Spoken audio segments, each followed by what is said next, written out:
والسلام والطيب أجمعين.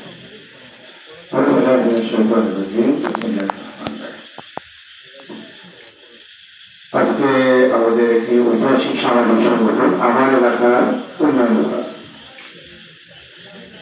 শপথ গ্রহণ উপলক্ষে আয়োজিত আজকের মহৎ অনুষ্ঠান সমাবেত সভাপতি উপস্থিত রয়েছেন বাংলাদেশ জামাত ইসলামী উপজেলা সম্মানিত সেক্রেটারি জনাব সৈয়দ লতিফুল ইসলাম ভাই, উপস্থিত রয়েছেন ছাত্র শিবিরের সম্মানিত সভাপতি উপজেলা পশ্চিম জোবাই মাহদি, সুলতানের সভাপতি এখানে আছেন আলী বাহার, প্রবাসী বিভিন্ন পর্যায়ে আমাদের প্রিয় ভাইয়েরা এবং এলাকাবাসী। আসসালামু আলাইকুম ওয়া রাহমাতুল্লাহ। প্রিয় ভাইয়েরা আমার, যে সংগঠনটা নিয়ে আমরা যাত্রা শুরু করতে যাচ্ছি তার নামের মধ্যে তার কর্ম অন্তর্ভুক্ত রয়েছে। নাম হলো তো আমার এলাকা উন্নয়ন, নামটা এটাই হলো। আর বেসিক্যালি যারা সমাজকে নিয়ে চিন্তা করে তারা এটা করছে। আল্লাহ মানুষকে সমাজকে নিয়ে চিন্তা করার জন্য করছে। আল্লাহ বলছেন কুনতুম খায়রা উম্মাতিন উখরিজাত লিন-নাস, সমাজের সৃষ্টি করেছি মানুষের কল্যাণের জন্য। এবং মানুষের কল্যাণের নামই হলো আমার এলাকার নয়।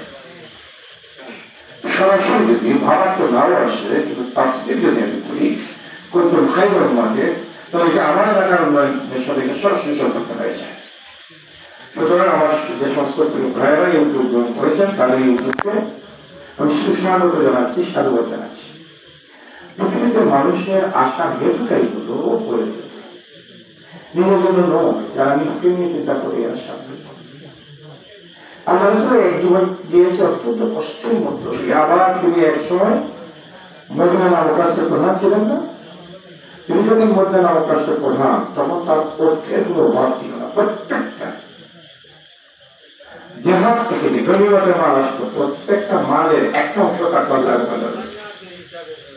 কিন্তু আল্লাহ রাসূল সেই মাল গ্রহণ করতেন না। সন্ধ্যার আগেই তিনি সেই মাল বিক্রি করে দিতেন, অর্থাৎ অকাতরে উপরের জন্য তিনি বিলিয়ে দিতেন। সর্বশেষ আল্লাহ রাসূল যখন ইন্তেকাল করলেন, তার লাশ 3 দিন পরে দাফন হয়েছে। সোমবার তিনি ইন্তেকাল করলেন, মঙ্গল বুধবারে তার লাশ দাফন করা হলো। এই দাফন করার আগে রাত্রিবেলা যখন নেমে আসলো, অন্ধকার তখন তার স্বামী ছিল। দেখা গেল আল্লাহ রাসূলের ঘরে কুফি জ্বালানোর মতো, বাতি জ্বালানোর মতো কেরোসিন নাই। অথচ তিনি ছিলেন মদিনা নামক রাষ্ট্রের প্রধান। তিনি যদি চাইতেন তার বাতির অভাব হতো। আল্লাহ রাসূল যদি চাইতেন যে তার